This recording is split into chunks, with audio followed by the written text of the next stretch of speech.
Alejandro Bedoya's fourth-minute goal was all Philadelphia Union needed to hold off Orlando City SC at Talen Energy Stadium Wednesday night as they secured a 1-0 victory and move on to the semifinals of the 2018 U.S. Open Cup.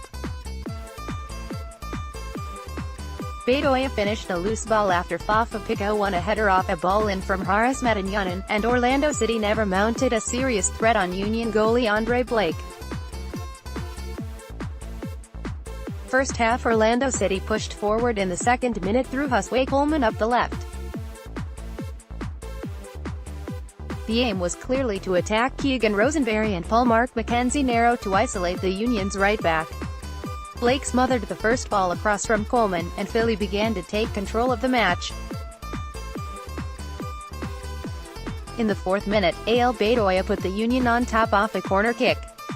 Talen played the ball short to Haris Medunjanin, and the Bosnian laced a far post ball to Fafa Picault, who knotted it back across goal. Orlando goalie Earl Edwards Jr. got a hand to the ball, but it fell to Al Bedoya, who mercilessly roofed it and put his team ahead. The Union's next big chance came in the 15th minute after a bit of sumptuous combination play on the right opened the center for Bedoya.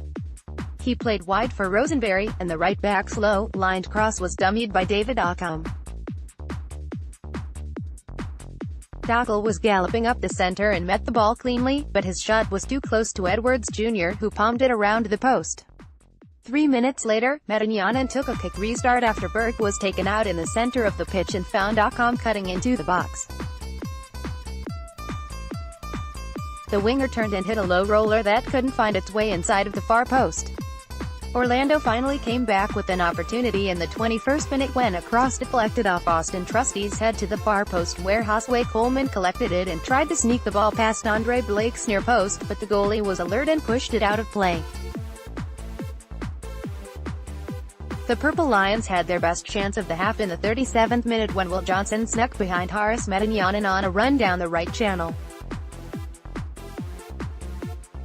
The cross came in soft, and Johnson could not put enough on it to beat Blake, who once again tapped the ball out of play over the top of the goal.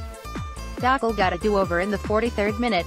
Fafa Picault made one of many fine runs around Danny Toye and found Al Bedoya at the far post. The captain cut back for his Czech teammate, but this time the shot was blasted far over the bar. Second half James O'Connor recognized that he had no chance to advance if his team could not control the center of the pitch.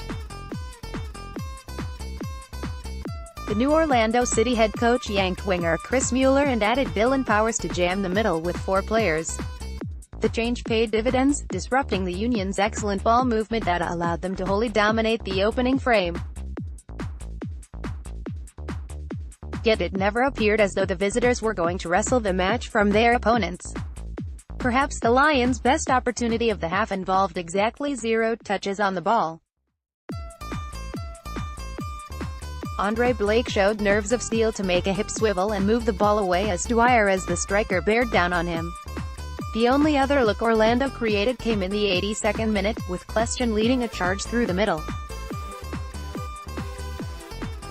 The former Red Bulls creator found Pinho on the left and he battled with Rosenberry as he drove into the box. A bouncing cross was met by a sliding Kleston following the play, but the shot had little power and Blake gobbled it up. The remainder of the game was likely the longest part of Danny Toye's career.